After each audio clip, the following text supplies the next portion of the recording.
Hello, everyone. Welcome to William and the Magic Box. Today on our show, we are going to have Paul. Paul is from London, in England, in the UK. So let's see what Paul has to say. Enjoy the interview. Hello.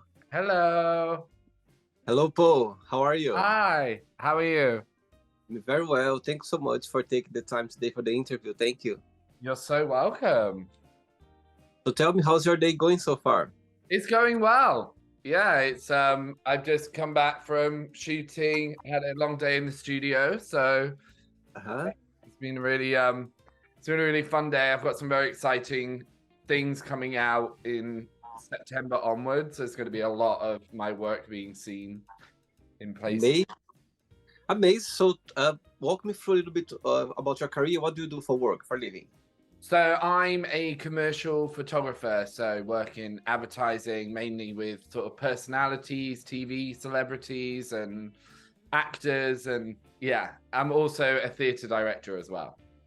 Wow, amazing. My goodness. You are a busy man, I can see. I try and keep myself busy. Yeah, if I'm not busy, then something goes wrong. I like to be busy. I think it's great to be busy. It keeps your mind busy, keeps you out of trouble. It keeps you being creative. I think it's always a good thing. Yeah, definitely. I'm also this week I'm in Mr. Gay Great Britain. I'm a finalist for Mr. Gay Great Britain. Actually, I made a note here actually to ask you about it. So Okay. walk me through a little bit about the competition. How the idea came along for you to apply for it. So I've actually photographed quite a few of the winners. Sometimes before they won, like the Mr. Gay Europe now, I did his actors headshots years ago. The runner of the Mr. Gay Great Britain, the like producer of it, I did a same-sex couple ballroom shoot with him years ago. And I've just been watching Mr. Gay Great Britain and how it's been.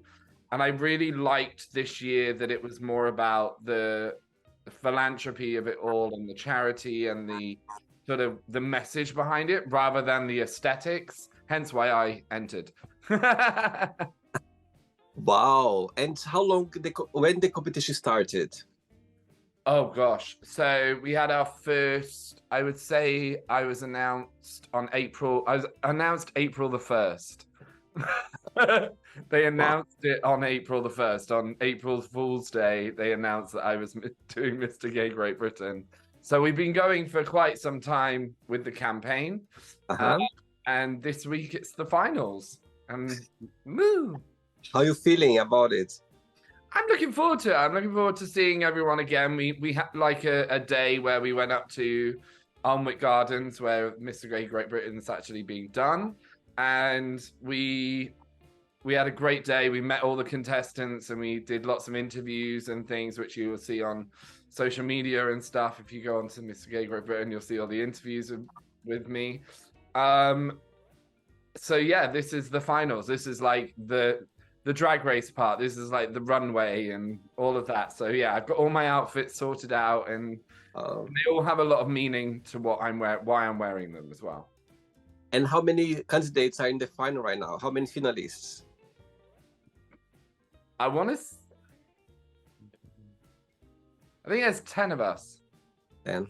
Wow. Yeah, I think there's 10 finalists in there. Amazing, Paul. Amazing. I'm glad we're connected during this time of Yeah. life where you are going through such a great journey so far. Amazing. And tell me, where are you from? So I'm originally from England. I'm from the West Country, from Dorset originally. I've traveled the world on cruise ships as a singer and entertainer at first. I've had a very full life. I lived in LA for a year, so I've had like the experience of what it was like to be an actor in LA, and then that's where my photography started. And now I'm here, and I've got my wonderful husband as well that I got married to a year ago. So yeah, I'm a very lucky man, and I know how lucky I am. Amazing. Very good. Okay, so for the interview, I'm going to explore a little bit more about your life and your point of views overall, okay? Paul, are you ready to go on a beautiful journey through your memories in life and to share your point of views? I am, yes. Amazing. Welcome to William and the Magic Box. So, I've got here my best friend.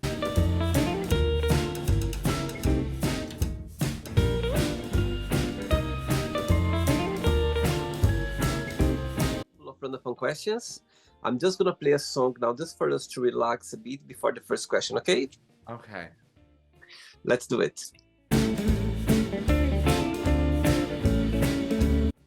Yes, you always can join me dancing. Paul, during the journey, if it comes up a question that you don't want to talk about some reason you don't want to answer, always can change, okay? Mm-hmm. First question for you is, what does money mean to you? Oh gosh. Money means, for me, money means security. As long as I have a roof over my head, food in my fridge, and I'm able to take my husband out for a lovely meal sometime, that's all I need. I don't need a lot of money. This- Just need to be able to pay the bills and have a nice, comfortable time. But I feel that money can be. I have a love-hate relationship with money. Am I allowed to talk freely? Like, is this? Absolutely, absolutely, of course. So I have a story about money. When I was in LA, my partner at the time kind of tricked me into believing that I was really bad with money, that I used to spend it all the time, that I used to be like, and he said he would look after my money, he would look after me, in the sense that I would work, I would then give him the money that I'd earned, he would then give me an allowance back, and then when I came back to England to get my visa renewed and everything, he had taken my credit card, and it turned out that he was a con artist. Ooh. So it took me a long time. Yes, you wanted truth? Here's the truth. It took me a long time to trust people. But there is a positive, because without that happening, I wouldn't have stopped performing, and found my passion in photography. And I had to go and work in Harrods full time to pay my dad back, because I always said it, like, he basically, it was on my dad's credit card at the time. So I had to pay him back. And he, after, when I paid that last £100 back to him, the release that I felt was incredible. And then I never took money for granted. But I also, what the funny thing is, I don't stop myself from spending, because I'm like, you know what, I'm gonna have a massage, or I'm gonna do something, and I'm gonna treat myself, because I didn't do it for a very long time, and now I've learned the power of money, I guess. But it's a powerful thing, but it's also, it can change your life in very many ways, I think. Do you believe that money can bring happiness? No, I think it brings security. Mm-hmm. It can bring relaxation when you're in a nice place and you know you've got your rent sorted and you know you've got that. But happiness, I don't think so.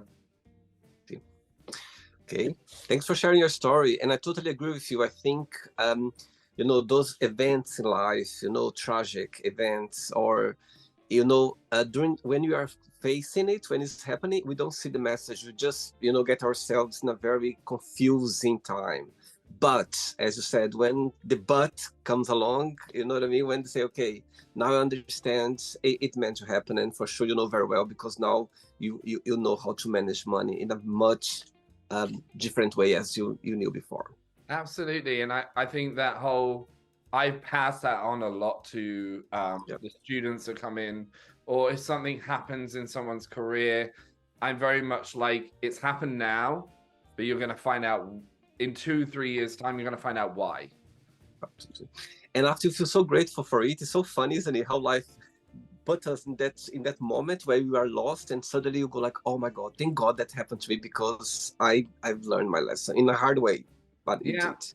And it's the grateful list that I do. I was taught by my, I got a life coach, and they make me do this grateful list, which I think is really, really important. And that's writing down 5 things at the end of the week that you are grateful for. And it kind of puts everything in perspective, you know? Next question, let's do it. Right. Oh, next question is, I think that's going to be very easy. As you said, you worked before in a cruise ship. That's going to be very easy. Where is the most exotic place have you ever been? Bora Bora is the most beautiful place in the world. I love it, and I can't wait to take my husband there when I can afford £5,000 for a night.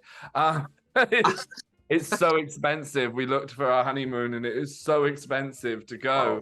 But I was working on a 6-star cruise liner, so I paid for nothing when I did it the first time. But it's beautiful. Bora Bora. I've never seen waters like it, and view. It was stunning. Funny you say that. I literally, actually, a few years ago, I did one contract on a cruise ship for Disney Cruise Line, Disney Dream. Amazing.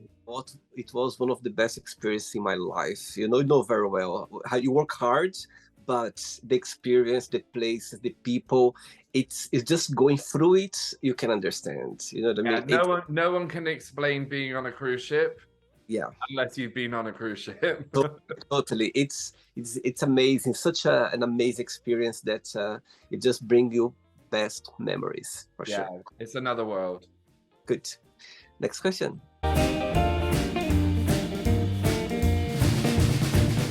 Paul, before the next question, tell me how your career started as a singer, as an actor, as a director. Walk me through a little bit about your career so far. So my acting career, which is now kind of retired in a way. Okay. So that started when I was 4.5 years old. I got taken to a ballet recital by my mum, and my friends who were girls who were in it. I was watching them, and apparently I pointed to the stage and says, "I want to do that, but better." Oh. And so I did. And I started off in ballet, very much so. I was a ballet dancer. I was at the Royal when I was 10. And I then found musical theatre. And then I found out that I could sing and that I could act. And I realized I could do all 3 together. And when I found out I could do all 3, I fell in love with musical theatre. I'm the biggest musical theatre geek you will meet. And how photography came into your life? So photography came when I was acting in Los Angeles, and my best friend needed some headshots for her acting, and I did the headshots for her. I had a good camera at the time, so I did some headshots. Her friend saw them and said, "Oh, can you do mine? I'll pay you." I went, "Oh, okay." So my second time taking someone's photos, I got paid. Wow. And then I just got known. And then I built, when I was at Harrods, I used to work 5 days at Harrods. I would then work 2 days doing headshots. So I actually worked for 2 years, 7 days a week. Wow. Yeah. Next question for you is, what is the scary thing that happened to you? I think the most scariest thing, I think being mugged on the street when I was 21. I was naive at the time in London, and I just got a brand new phone. It was a Nokia 8210, tiny little thing. This was in 2000. And it was 2:00 in the morning, and I was going home from my friend's house, and I walked into Hackney I was at a bus stop, and I naively said to these 2 lads, "Is this the next bus to Trafalgar Square?" Ooh. I felt one hand go here, one hand go here, and they said, "Don't you effing move. Come with us. And they dragged me down an alleyway, pinned me up against a wall, took my wallet, and they said, "What's your PIN number? What's your PIN number?" And for some reason, the one that had the least amount in, I gave them that PIN number. Why? I have no idea how that happened. And they took my phone. And the last thing I said to them was like, "Can I get my phone back? It's new."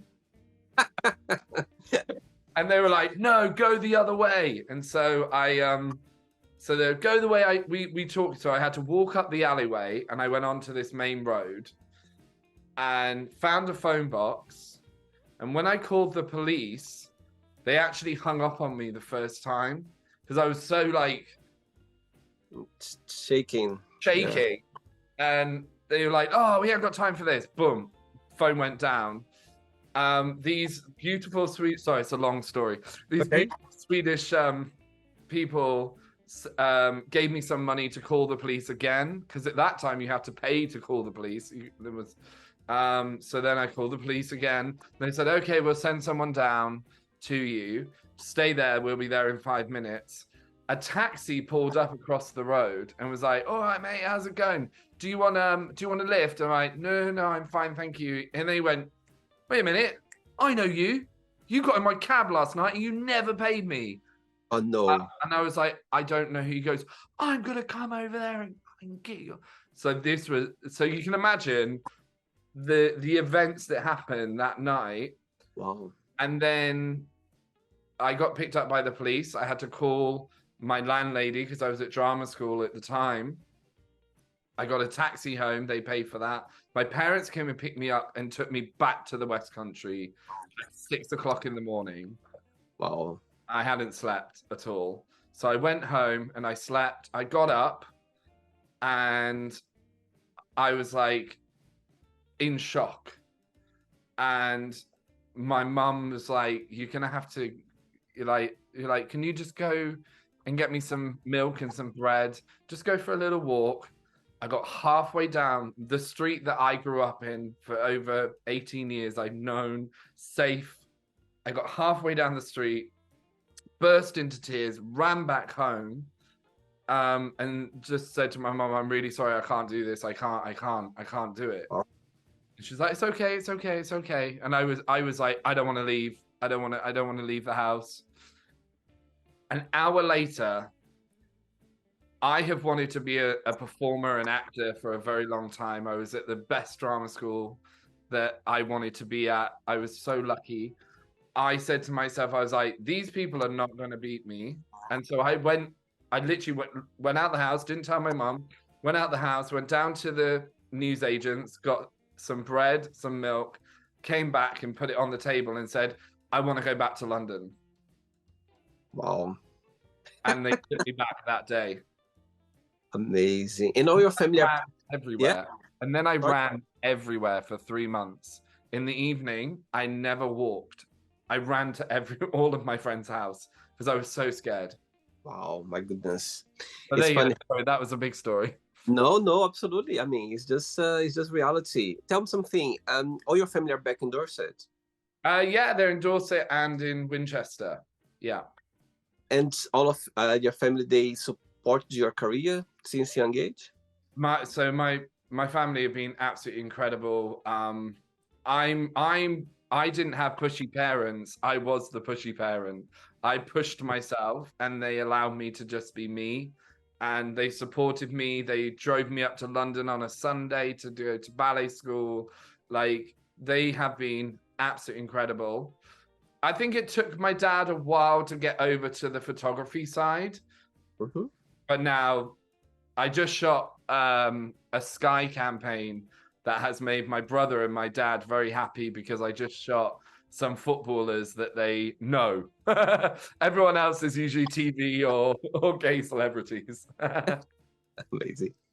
Next question.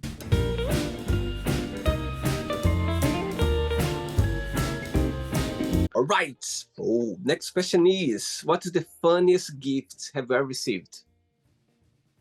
Funniest gift I've ever received. Funny? I mean, I have a funny gift that my husband received for Christmas a year ago, and that was called a stress ball. So it was like this stress ball, but in the shape of a person, and it was called stressed Paul. So if he ever got angry with me, he just has to grab that. Actually, I have one of these here. I divide a hero. You go like this. Yes, like a stress ball. Actually, I never a friend of mine gave that to me, but I just left it on the side. But I never kind of. But it's true. You go like, chuck, chuck. Yeah. So if I do something wrong, he can just be like, like a Say boot. that. What's the biggest similarity between both of you and the biggest difference?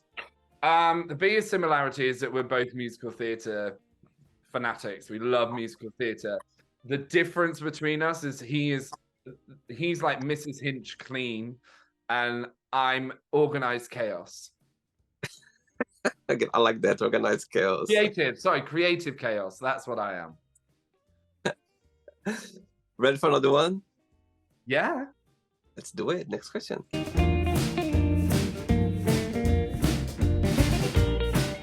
Right. Next question for you is, what's the best advice have you ever received? I think the best advice I've ever received is to just be me, and not try to be anything but myself. I think that's the thing, is trust in my instincts. That's probably the biggest advice I've been given, is to trust my instincts and have opinions about things, have an opinion about certain subjects and be open to other people's opinion. I think that's also a thing for me, Based on that, when you analyze yourself, what's the best part of being Paul? What's the best part of being you? It's a really tough question, but I think my biggest quality in life is to be able to, I was put on this earth to connect people with other people. I've been put on this earth to rebrand, reinvigorate someone's career or someone's passion. And yeah, that's what I do. And I do it on a daily basis. I will go above and beyond for a client if I think they have something more to bring out in them. Beautiful. Good. Next question. Right. Before the next question, tell me what's the biggest joy of being a photographer, and the flip side, what do you find most challenging about your career? I think I'm going to go the other way. The flip side of it, is the editing. I've realized my eyes are starting to get, I now need glasses when I'm watching TV and stuff. And so I think the flip side of the strenuousness, my back, it's a very physical act, but also my mental, I take a lot on and I give a lot. And so I think the flip side is learning how to channel it, that I don't give too much of myself where I completely exhaust myself. But the joy is giving myself to people and showing my silliness in the studio, so then they can be silly, then they can let go. I always feel that if they feel they've got permission to just have fun and enjoy, and I get so many stories, the joy it's like therapy. Photography for me is like therapy for them, because they open up. Like, it's crazy the stories I've heard in this. Like, honestly, I could have a podcast every single shoot I do, because it's fascinating. And usually, do you photograph like during the day, during the night? Do you have some different place that you go? How it works, your schedule? I have my own studio. Yeah. Okay. It's a little studio, but I call it the little studio that does big things. That's my new slogan. I have a hashtag called Positive New Direction. That's my hashtag, as you've probably seen. And that came from my unmarried name, Paul Nicholas Dyke, which was PND. It's been PND for a long time. my ex actually said to me that I should make the company more about the client, and so the PND then stood for Positive New Direction. Yeah, so I have my own studio where I work out of, but I've now learned that if I go to another studio, it's me that they want. It's not the studio. So I used to get very, very nervous going into another big studio because I felt like an imposter because I'm completely self-taught. I'm a completely self-taught. And imposter syndrome is something that I suffer from quite a lot. Okay. Next question for you is, what are you most passionate about? I think this is going to be very easy. Do you know, I think I'm most passionate about seeing other people succeed. I think literally that is my passion in life, is to see musical theatre succeed if it's a new musical, or see clients of mine get the job because I've taken the headshot, and like it. There's always a goal whenever I do anything now. Great. 3 questions left for you. Let's do it.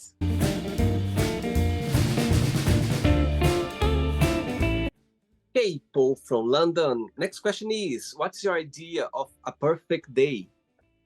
Oh gosh. A perfect day, I guess, for me is not getting up too early. I really like to sleep in. You said what's a perfect day? So for me, a perfect day is knowing I have a shoot in the afternoon, but knowing I don't have to be doing the morning commute with everybody else at 8 o'clock in the morning, with everyone looking like I like to get on the train at like 10:30 when no one else is there because they're all at work. You always being a night person? Yeah, I want to be. But the thing is that I'm an empath. So if I'm sat on a train when people are feeling so like, you know, because they're going to do the same thing over and over again, I know for a fact that I'm going to do something completely different. So I guess my perfect day is the unknown. Good. Very good. 2 questions left. Let's do it. Right. Before the next question, since you start the competition of Mr. Gay Great Britain, yeah?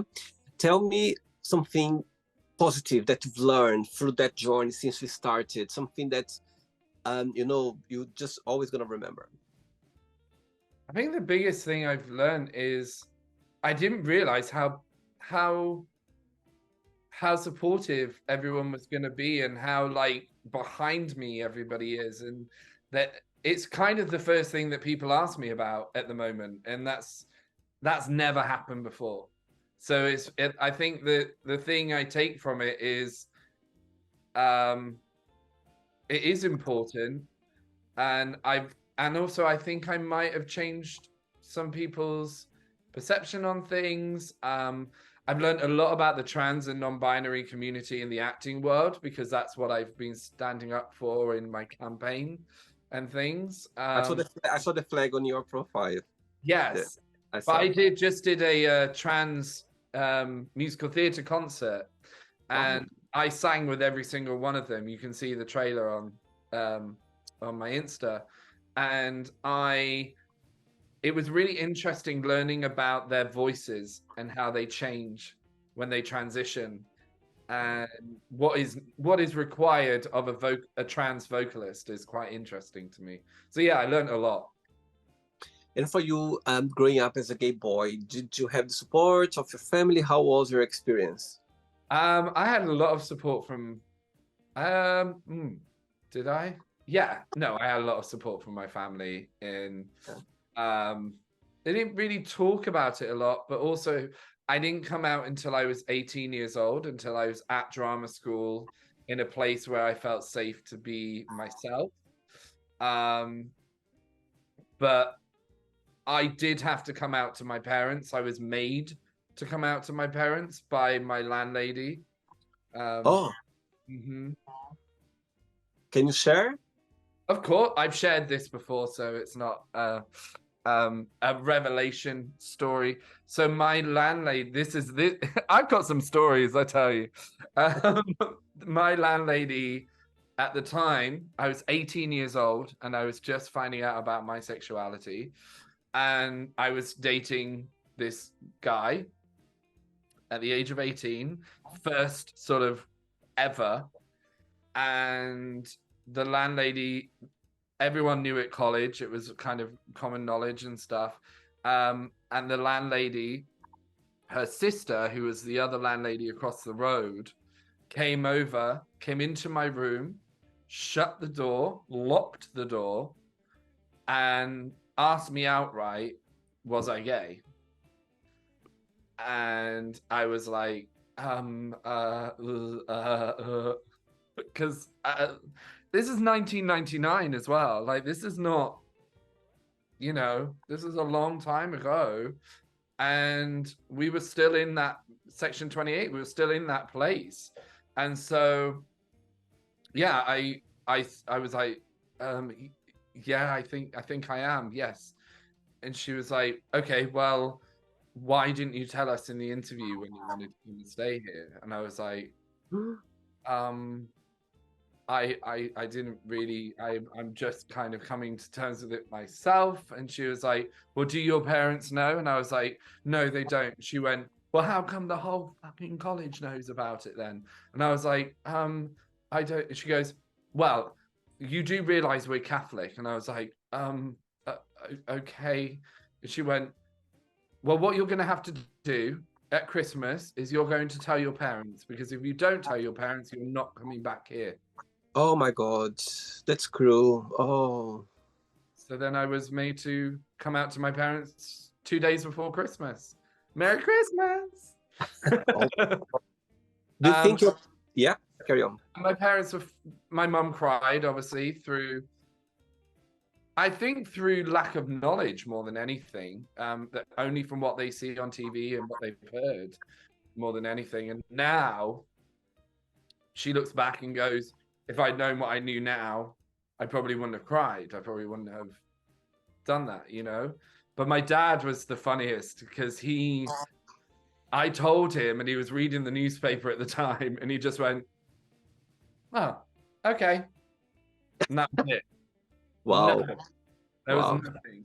But the next day he came home and had a conversation with me and said, so you thought about this?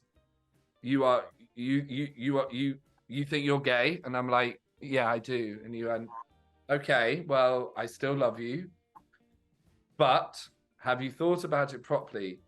You can't have kids. You can't get married. Like, this is big, Paul. Like, this is a decision you want to make. And I'm like, yeah, no, I know. But what's really lovely is, look at me now. I'm married.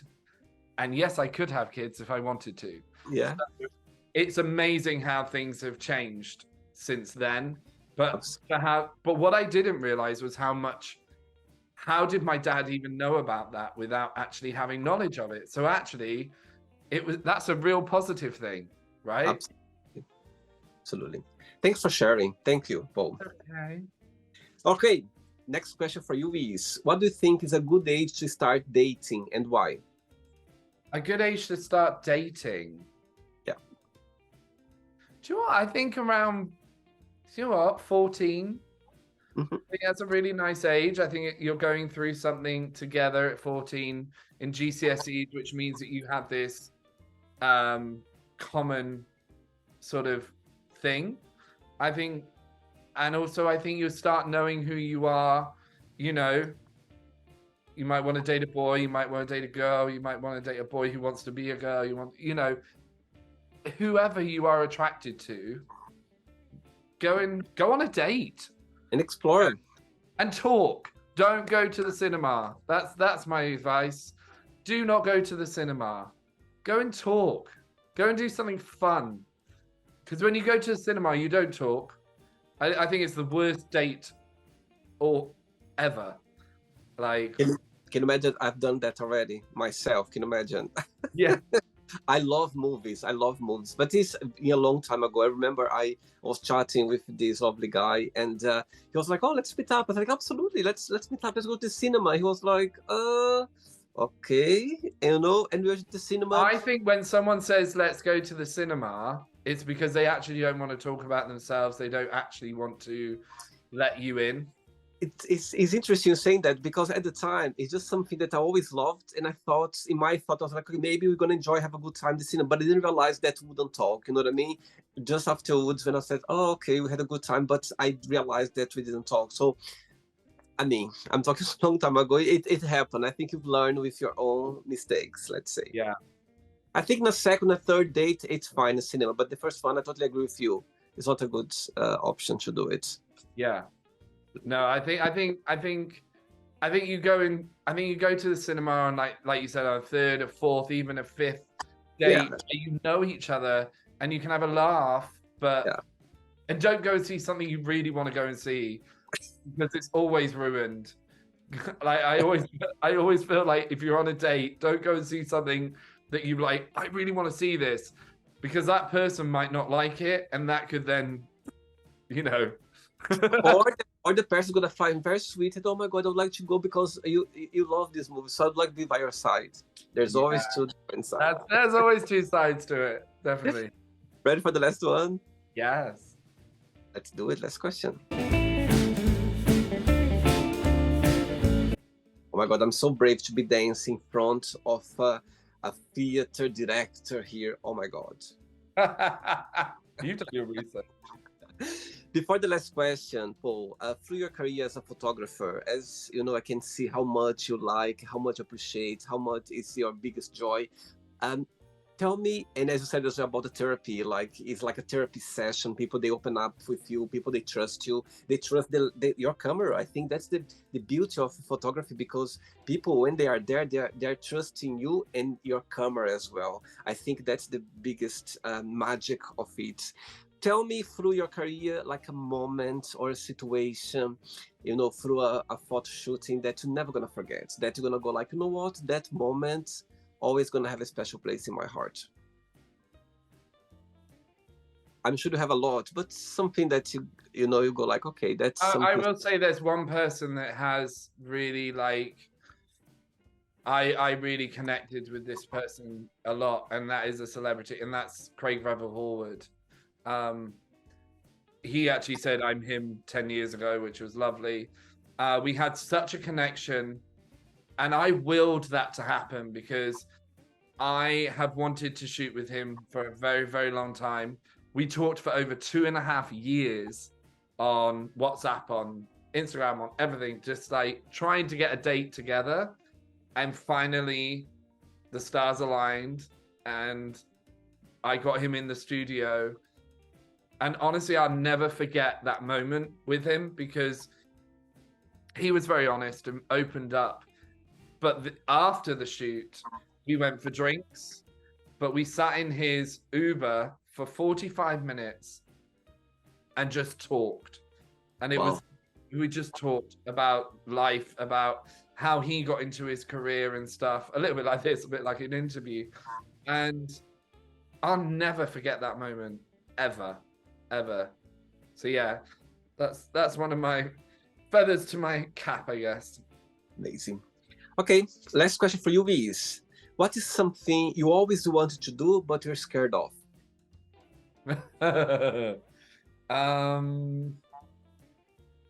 Something I've always wanted to do, but you're scared of. But I'm scared of. Probably jumping out of a plane. I really want to skydive. Do you think one day you're gonna do it? I do. I don't want to do it for charity. I just want to do it. I don't want there to be any pressure. I just want to know. I always wanted to fly. That's literally been it. Someone said, like, in the game, what's your superpower? And to me, it's to fly. To fly is to, because I'm Peter Pan. I want to be Peter Pan. That's the thing. Is like, it's that abandonment of self-control, I guess. That's why you are wearing green? I'm joking. Probably. Yeah, absolutely. It's my signature color, so. Right, it's not the end yet. Let's play now the word association game, okay? I'm going to give away some words. Just have one word that comes to your mind. Quick thinking, okay? Okay. Let's start with money. Security. Family. Home. One word for love. Trust. Life. Live. Sex. Funny. Politics. Oh, stay away. Religion. I would like to know more. Fear.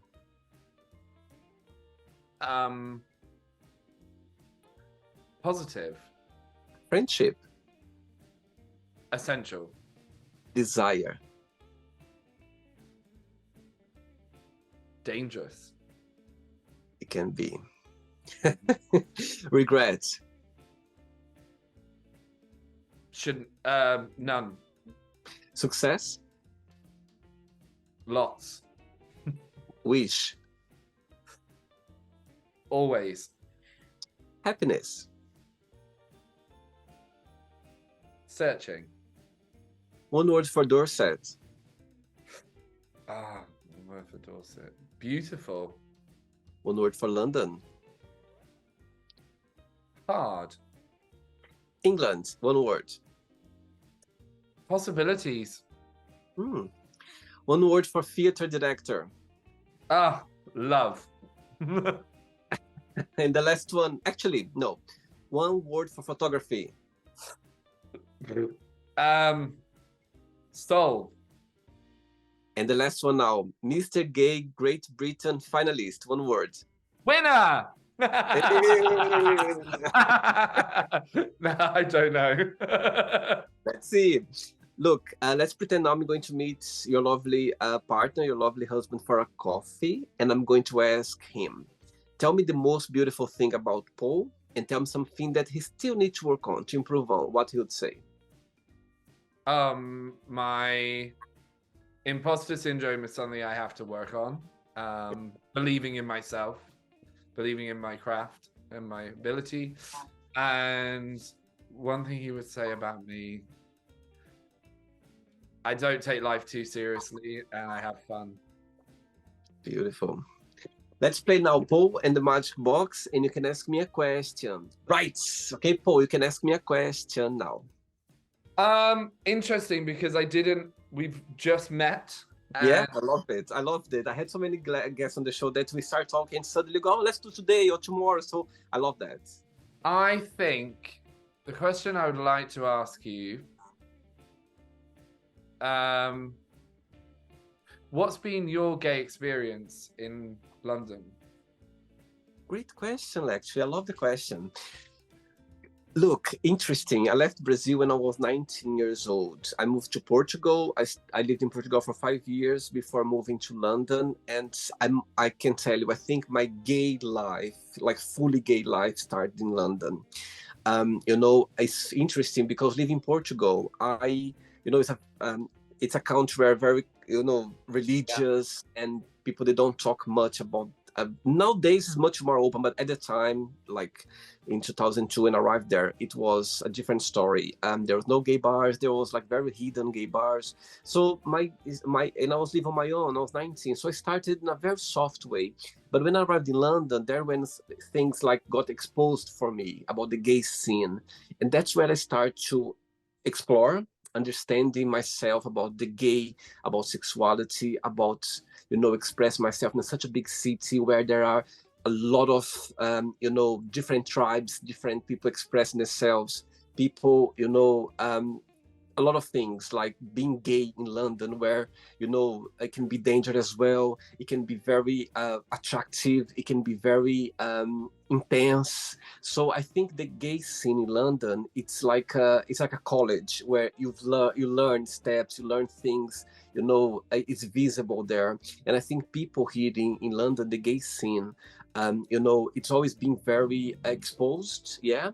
And I think there are a lot of ways for you to explore the gay scene in London. Nowadays, I remember when I arrived in London, there are some gay points. I think still, like for example, Vauxhall, Soho, Clapham, some places in London that you go like, oh wow, there's different gay scenes around.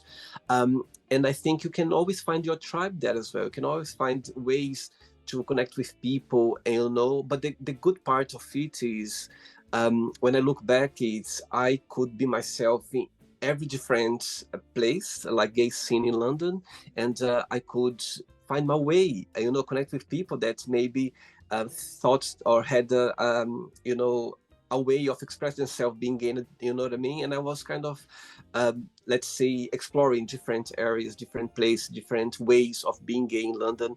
And I'm grateful actually for that, because even though, it can be danger, you never know, as you said about, there's so many, I sometimes, hear some tragic situation about gay guys in London being, in some situations that you go like, my goodness, this is London. How is possible that to happen? At the same time as well, it's a place where you can be yourself and you still feel safe. So I feel grateful that I've been exploring. Do you think? Sorry, I've got one more. Sure. It's to do with that. Do you think there is a stereotype that Brazilian and Portuguese in the gay world? Do you feel like there is a stereotype that people put you in a box? Absolutely, absolutely. And actually, it's funny you saying that. Very interesting, because when I arrived in London, I didn't know about the Brazilian or South American, or people the thing stereotype that people think about gay Brazilian, this and that. And I remember being asked questions that I was like, oh my God, how can you ask? Were you asked if you got paid? That's the thing. I remember arrived in London, and one guy, he actually he approached me, asking if I was an escort. And when he said this word for me, I even didn't know the meaning of it at the time. And when he asked me this question, I was a bit lost. I was like, I remember I was in this bar. And I could see he's passing by. I could see he was kind of interested somehow, and I kind of, I think somehow I smiled to him, and he came talk to me. And actually, the first question he asked me, even without asking my name, he asked me this question to me. And I look at him, I was a bit lost. I was like, what do you mean, escort? And he was like, oh, you Brazilian? I said, yeah, yes, I'm from Brazil. He was like, and he made this face. When he made this face, he put out this face, I kind of have you know what I mean? I could feel the energy, and I was like, oh my God, how can you ask kind of questions? I mean, but it's almost like because of your skin tone and yes, absolutely. People feel like they have this privilege to approach you in that manner. Like it baffled me. No, but actually, to be honest, again, look in a positive way. Yeah, look in a positive way. I think that for someone to ask this kind of question, I think maybe he admired me sometime, and maybe he felt a bit uncomfortable with my presence there. And I think the way he found to maybe put me down or put me in a moment, he asked me this question, because this question was a kind of attacking, it was a bit negative. Because I mean, you can ask any question to people, but you could ask, what's your name, or try to make a conversation. If you're curious about something, you can ask this question. There's nothing against that. But when someone come up to you and literally straight away just ask this question, do you think that was because of your profile, because of how you looked?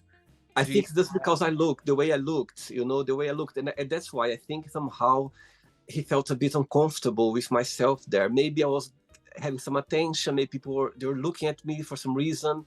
I don't know, even himself as well. I think the way he found maybe to, I don't know, you know what I mean? And I saw this way, and I was like, okay, for you to ask this kind of question to someone, I think somehow he admired me, or maybe he felt that, he saw something in me that got his attention, and he didn't know how to deal with that. So what he did, he found this way to come to somehow, talk to me, which afterwards I was like, oh, interesting. And that's when I learned a lesson that I've learned, that always, there are two kinds of people that admire you. Some people, they look at you, they see something positive, and they compliment you. And the other people, they they see you, they have the same feeling as well, but they don't know how to do with that. So what they do, they attack, or they come with a Well, negative well, I approach. think what they do as well is they put a fantasy on you. So they fantasize the fact that you're Brazilian and the fact that you're Portuguese. They fantasize that Yeah, they have that power to be able to say that to you. And I find that really quite interesting. It's not just with the Brazilian, it's also with the Asian culture as well. Like yeah, we in the early 2000s, there was a place called the Kudos Bar, and it was renowned for having young Asian boys in white vests. That's what they used to say, and older men. And that's where they would go. And right. it was almost a stereotype that was put on these beautiful Asian lads. Uh, And a lot of people like almost felt pushed, I think, when they were young, if they were gay, to go into that world because that's where they felt that they kind of belonged, and that's awful. Absolutely. And it's interesting because this guy who approached me, he was a good looking guy as well. He was very good looking. And that's when I thought that, okay, maybe somehow he spotted something on me. And I don't know, maybe he felt a bit insecure. I don't know. That's Yeah. because he was a very good looking guy as well. Actually, when he came talk to me, I felt like, oh, that's a good looking guy as well. So I think, Do you I don't think this know. happens in the straight world as much? Because I feel like in the gay world, we're very much you're pigeonholed and you're very much put into a category. You're an otter. You're this. You're a bear. You're a daddy. You're like all these things. And I've never heard anyone talk in the straight world about another guy. The only thing probably is like a gym man, or he's fit. Oh, he's more of an electrician. But you're not. They don't put you in categories like they do in the gay world. Think it's all depends as well. I think, I think because we are gay, we see this way, but maybe, they, and in other tribes, other people, maybe they are that different, things that they might put other people, as I said about Jim, about other stereotypes as well. I think at the end of the day, I think with, it's interesting because there are so many tribes, but for example, when you fit everywhere, when you, for example, when you're open-minded, you can go and fit anywhere. And I think that's the beauty of London as well, because nowadays there are so many places that it was called like for, maybe bear guys, Yeah, or this, and people, they are all interacting and people a feel lot happy. more. I think much more. I feel that as well. I feel that. But again, I think all those, approach, it comes along with some compliment behind. It doesn't matter how, but there's No, always a I think compliment it does. I behind. think there's a compliment, but there's Yeah, also, I do think there's a fantasy element that they yeah, put on you. absolutely. Could be. I think there's, again, I took as a We compliment. do. We see, After he made, actually, someone he good made looking, my and we day. like go, oh, we we First, we he made imagine my ourselves in those people, right? he made my he made my day for two reasons. The first one, he made my day because I learned something new that I never heard before. Escort, the word escort. I didn't know what that meant. And second, because I could see that's a very good looking guy. He also admired me somehow, and he didn't know how to deal with that. And he literally put this compliment in a negative way. So afterwards, I felt really, I'm not joking, I felt really grateful for that moment, because I've learned something new about the scene around me and about the situation as well. So yeah, that's how I see always those situations, as a learning, process, and I love that. So I wish I could have. I don't know where this guy. Even if I would see him right now, I would recognize him, because it was such a quick moment, and I Meet was cute. in London. So yeah. And meet cute. Did you enjoy the interview, Paul? I did. Thank you so much. This was absolutely brilliant. I didn't know what to expect, so it was. Thank you for allowing me to be just me, really. Thank you so much for taking the time. Thanks for being so up for it straight away. I love that. It was amazing. And before you go, if you can share a positive message or anything that you live by. I think for me is have done to you, you would have what you would do to others. Like I think treat people the way you want to be treated. I think respect goes a long way, but also respect is earned without fail. Amazing. Look, good luck on the competition, okay? Thank you. Wish you all the best and enjoy the journey. I'm sure you enjoy so far and make the best of it. Oh, thank you so much. Thank you. Take care, okay? Have a great time. Bye-bye. Bye. Bye-bye. So, did you like the show? Don't forget to give a like, to share it, and also don't forget to subscribe to the channel. And if you'd like to be part of the show as well, first, subscribe to our channel, and after that, just go to our website, www.williamandthemagicbox.com, and send us a request saying why you'd like to be part of the show. And I see you there. Bye-bye. See you next time.